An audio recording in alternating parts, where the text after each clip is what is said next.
Afternoon. Welcome to Chatcast with Tracee Dunblazier. We are the Coalition of Visionary Resources, COVR, and I'm here to talk to one of our members today, Vicky Roubekas. She has a Master of Arts in Counseling Psychology from the Institute of Transpersonal Psychology. She's a psychologist, coach, author, and speaker. She helps women to connect with their body so that they can live a life of ease, joy, and authenticity. Vicky is a Peruvian shaman practitioner and also a Reiki master. She also is the author of Embodied: How to Connect to Your Body, Ignite Your Intuition, and Harness the Universal Energy for Healing. Welcome, Vicky. I'm so glad to have you here. Thank you so much, Tracee. It's great to be here. So tell me more about your business and what. Absolutely. Did you start out in shamanism and then graduate or move? No, I don't want to say graduate, but move to psychology. Yeah. Or did you? Which one came first? Yes, absolutely. So I've probably been interested in more alternative therapies since I was in my 20s, and so having these things like for myself. So I would go get Reiki. I would do other things for myself. And then later in life, I actually ended up getting H1N1 back in 2008. Wow. And so then as a result of my own immune system being completely destroyed, I went to a Reiki practitioner to get that, to work through that. And that really supported me a lot to help bring back my immune system. And as a result, through her, I decided to do my Reiki and become a Reiki master. And so I did it then. And then also kind of like in conjunction, I was really connected to shamanism through a lady that I had become friends with and started doing that in Peruvian shamanism. The Jose Luis Herrera, who comes up, he lives in the States, but originally from Peru, would come up to where I live in Calgary, Alberta, Canada, and would basically teach us on the weekends. And I felt like it was a really good culmination in terms of connection to the earth. Like it's so surprising, like, energy work and other types of modalities and healing. Like I felt like I had enough, but then I didn't realize the piece that was missing for me. Like this connection to nature, connection to the earth itself is a kind of a big piece of that. And it was kind of like the thing that eventually brought everything together for me in terms of like healing of my own past traumas, and just feeling like there was something that you could go to with ease to release whatever you're working through. So with those two, that was kind of like, and as a result of the H1N1, I realized that before that, I was doing basically, for many, many years, 20 plus years, I was doing administrative work. Wow. And as a result, I was never happy in that. And I didn't realize that what I needed to do was this. And through my connection to the lady that was doing Reiki on me, who had channeled basically information to me, I realized that this is the work that I should be doing, which is psychology work. And so as a result, I went and did my master's kind of like that year, basically left my work, did my master's, and then started the process, which was, basically 3 years of a master's degree. Then in Canada, here I am in Alberta, it takes you a year of basically doing your internship, getting specific hours and exams and all those wonderful fun things. So I kind of really started this career in 2017 and kind of went on my own and started my business then. Wow, that's quite a turnaround. Yes. And so how was the transition for you moving from more of a corporate setting to an independent contractor setting? Yeah, absolutely. It's interesting because it was something that I always wanted. I definitely wanted to work by myself. And I find that as maybe more of a different independent thinker and somebody who had a little bit more alternative leanings, I never felt like a fit in. And that I was kind of like my ideas and stuff where I could see things that didn't make sense to me, making change. It's really hard to do that in a corporate setting. They want to say status quo. Yes. They don't want you to, be like, no, we don't want to change that. No, we don't want you to focus in on the things that we are doing wrong. Yes. And that used to be always a big, tough thing for me because I could see that. And I thought, this is ridiculous. Right. So, but moving to it, number one, it was something I really wanted. So I knew that it was going to be a fit for me. So that's one thing that people have to realize, like, basically you're working independently. So I work out of my home. I work one-on-one with clients. I'm fortunate that I get to see people. For some people, depending on the work that they do, they may not actually engage with people. And that can be something that doesn't feel okay for them, that they think that they're going to work wonderfully by themselves. And then they don't enjoy it because they're missing that people connection. Right. But for me, it was a perfect fit for me.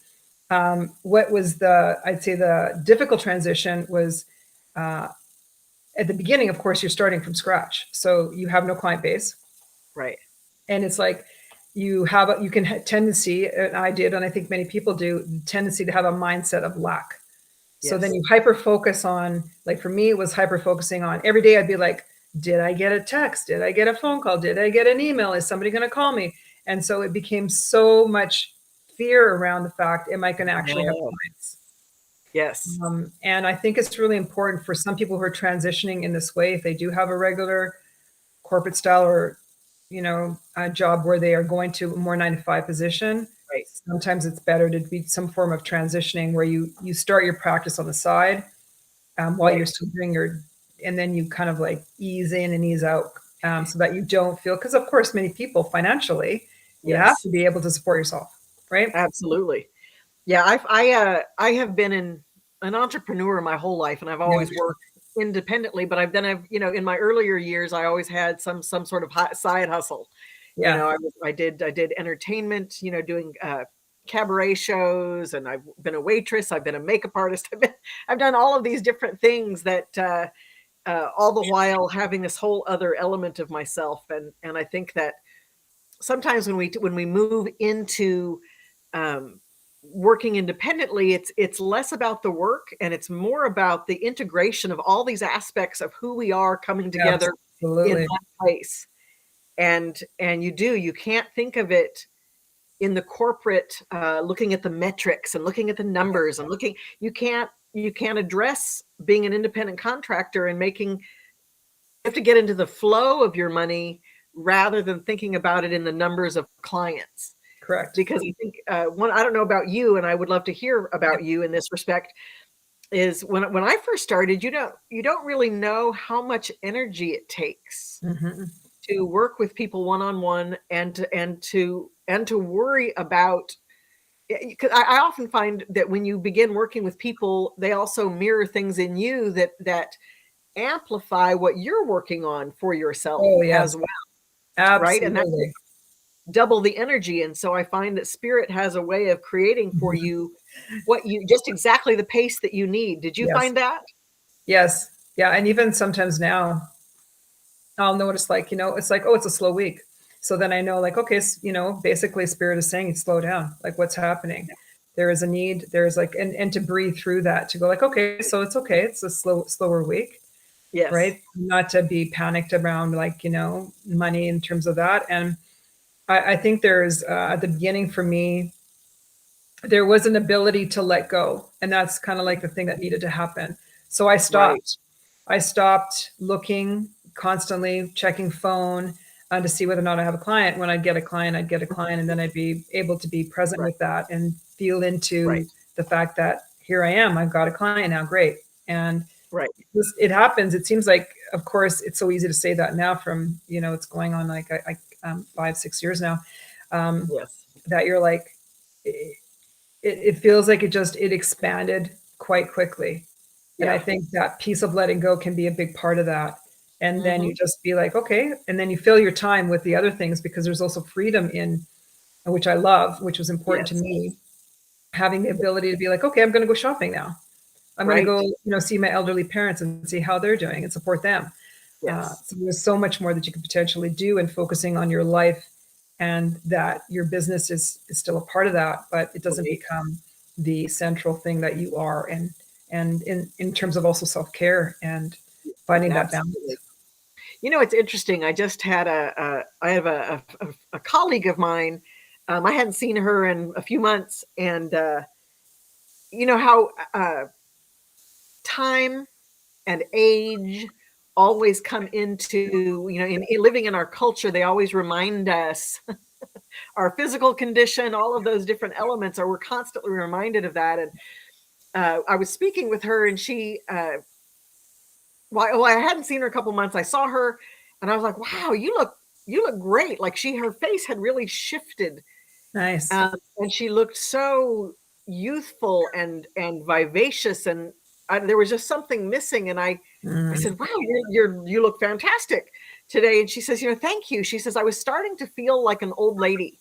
mm, And I'm sure that everybody out there, you can feel like an old lady at any age. I felt like an old lady at 23.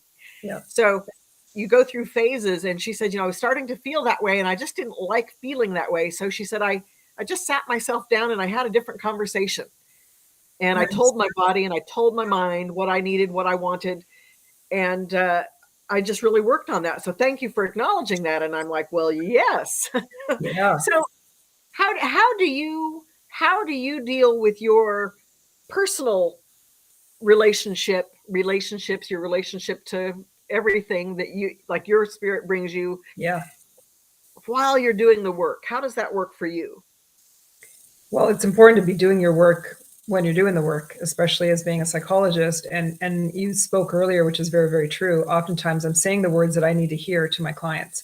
Yeah. So things will be transpiring in my own personal life.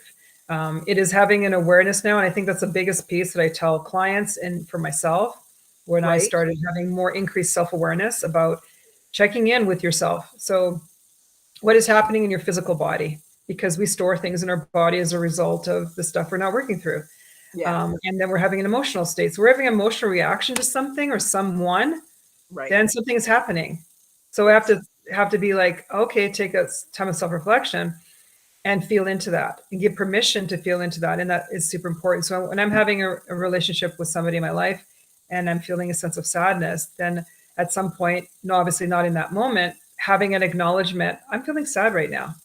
Hmm. And then when there's time, is there an ability to sit with it and go like, number one, feel into the sadness and allow yourself to feel sad. And Right. then I was checking, is it my sadness? Because again, being somebody who is empathic and sensitive, I'm open to everything. So people who are more open to the universal, the Right. collective. So I'm always checking in with my body and saying like, is this actually mine or am I feeling something that's happening in the world?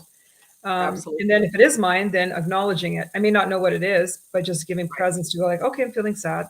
Give myself permission to feel sad, not Yeah. try to stuff it down, pretend it doesn't exist. Right. And then maybe for me, I'll be doing some when it's like really intense stuff because I think people perceive that we work on stuff and it's gone. But Right. what I say to that is like there's layers and it can happen over years. And you think Right. like, well, I've dealt with this and I've worked through this and like here it is again. So the idea is to be like, okay, give yourself permission to go like, okay, it is here. Now let me work through it. So what other piece? So if there's some deeper work that I need to do, then I will usually write it out. I like to I'm big on journaling it and really feeling the emotional state of it. Right. And then checking in and I do muscle testing to see whether or not I'm holding on to a limiting belief that I need Right. to release. And then I will do that through theta healing because I'm trained in that. I'm not sure if you know what that is, but basically with theta healing, you go up to source and you ask source to release and work through the limiting beliefs that you're still holding on to. Uh, Okay. so I have that ability to do that, and I do that with my clients as well. But so I am doing my work Yes. when it shows up, right? Yes. And having done it throughout shamanic, especially, that was a big changer for me to like go to the deeper, darker places because that's what kind Right. of shamanism takes you to some. Right, you're basically in your raw, in your stuff, and it's pretty Yeah. raw and it's pretty powerful. Absolutely. But that's what it is. I think you have to be present with your with your relationships and know like if you're being Mhm. triggered, if something happens, then Right. okay, here's an opportunity for some learning. Why is this still happening? Exactly. So tell me about so dealing with money, dealing with finances, like where do you sit with goal setting? Mhm. Uh, or for me, I realize I'm just not a goal setter directly. I am let's be present in the moment. I have ideas of things I'd like to accomplish, but what I choose to do it ends up getting done because it's like, oh, well, this is the natural next step from what you just did. Yeah. And everything expands from that point. And that's kind of how I relate to money as well. So are you how should somebody, if they know they need to make, 5,000 a month or 10,000 a month, and they're making this transition, Mm-hmm. how did you deal with that? How did you deal with getting your needs met?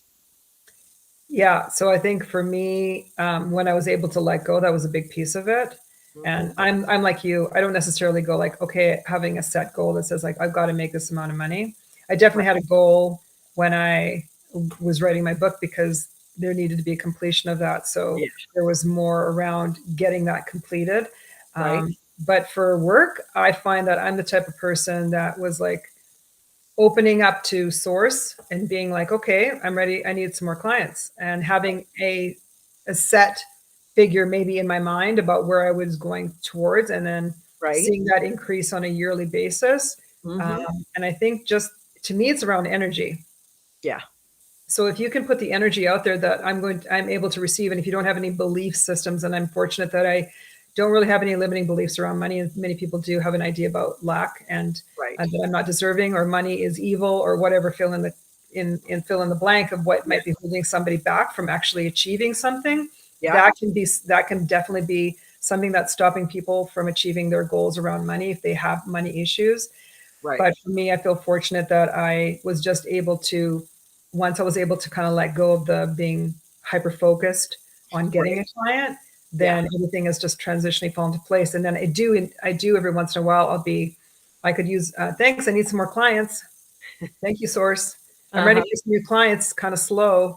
But then also, I think another piece is and it's individual to each person. For me, it's not necessarily, I'm fortunate, I make a decent living, but I'm not like, I need to make $1 million. For some people, they have that goal and that's important to them. So you have to decide for yourself, what is your number? Right. And what are you willing to do to get there? And then also to recognize that sometimes it's not doing the physical work that could actually get you that money. Some people are doing one-on-one work and maybe should be doing group work.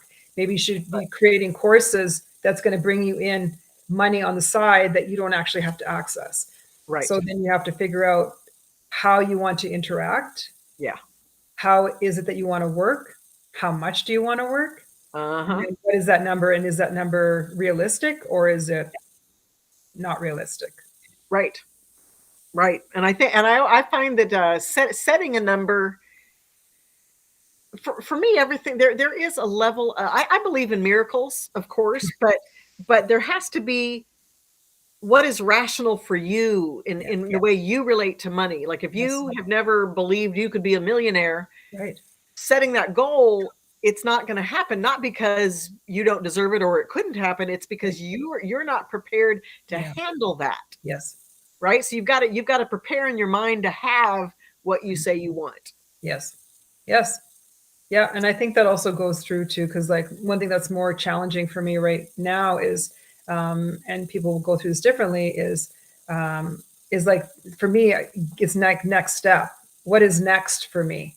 And I also see people that I see that are more of again, doing healing work and are able to tap into source or go into Akashic records and kind of like help me to figure out what's happening with me, or where I'm also blocked. And I think that's important and helpful to engage in that.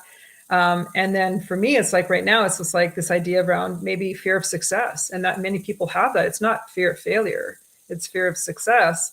And what's the next step to moving you forward to that, and letting go of the fears that are associated with that, and then trying to figure out what that means on a bigger piece. So you also talked about earlier, which I think is super important, is like we have so many facets of ourselves.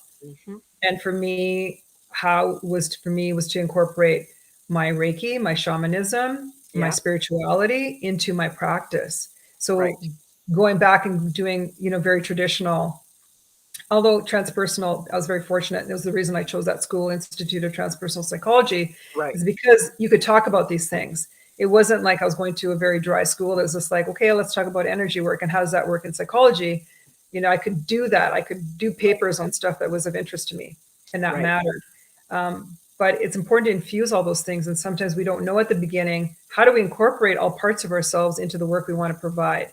And it's yours. And that's the whole idea, is like, if you're if you're doing any form of healing work, you want to incorporate all that because that's what you have to offer. That's different than somebody else. Right. So it is giving permission to be like, it's okay to talk about this stuff. And then the attraction of the type of clients are going to come to you as a result of that. Absolutely. I'm a firm believer. I was talking with somebody the other day, and when you're making a major life transition, it is so important to, if you find yourself, defending this new desire you have, say with your significant other or your children or your parents or your friends or whomever, that those are just voices that are showing you your own ingrained resistance. Yes. And so come up with that speech, let the inspiration well up and become the orator for yourself in those relationships, because you're really, when you're talking them into it, you're talking you into it. You're giving yourself permission. I love it. You're not necessarily defending yourself. You are giving yourself permission on a whole other level than you've been willing to previously. Otherwise, you wouldn't be in the circumstance, right? Yep. Yeah. So I think that, taking into consideration your whole environment. Yes. Right. Just this is Charlotte. Mine's hidden behind the door because she would probably all over here as well. Yeah, there's no she is over on the chair when I'm here by myself and quiet. But the minute the camera comes on, she's like, yeah. Yes, that's a cat. Absolutely. That's cat energy. Yes. Exactly.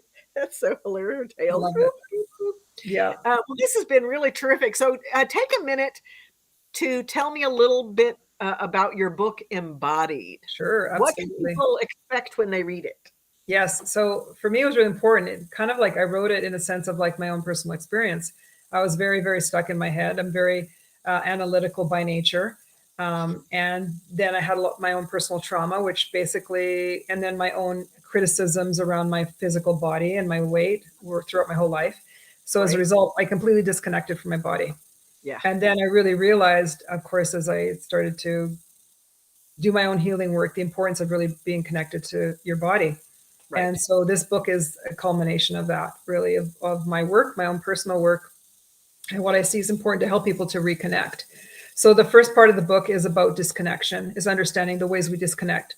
So trauma, boundaries, lack of boundaries, mostly for people. They don't have boundaries around their physical body. And our thoughts lie to us all the time. So understanding that the thoughts are just that, thoughts, and working through that. And then emotions. And most people don't actually give permission to feel their emotions. They've had to shut down their emotions. Right. And so they miss that part of themselves. So it's understanding the way we disconnect. Right. And in the second half of the book is reconnection.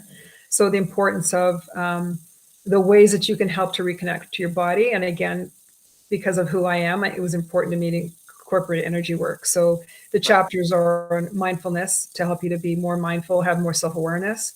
Right. Then grounding, helping you physically connect to the ground. But then again, grounding supports you to actually physically get into your body and to feel your body.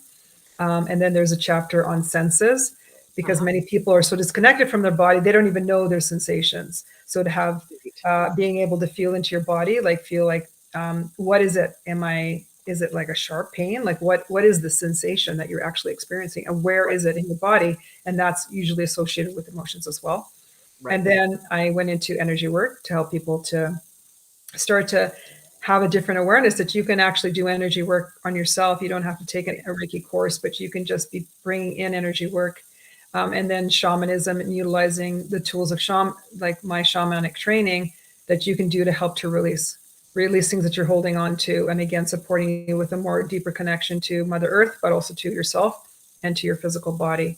And then the last chapter is, the last section is basically about being authentic, so that you can be having an authenticity to be truly who you are, because that's what it means to be embodied.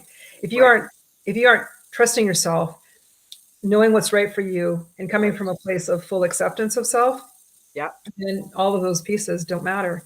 So again, it goes into an understanding of like self-compassion, self-forgiveness, self-acceptance, and self-love, so that you can kind of like embody what it means to be you. And so that's kind of like the book in a nutshell. And I have a lot of exercises where people can really work on those pieces. Good. Well, thank you. That sounds like an amazing book. I'll have to get a copy for myself because it sounds amazing. Thank you. Thank you so much for showing up for us Tracee. today and giving us just a little slice of your life. And Thanks. I'm so glad you're a part of COVR.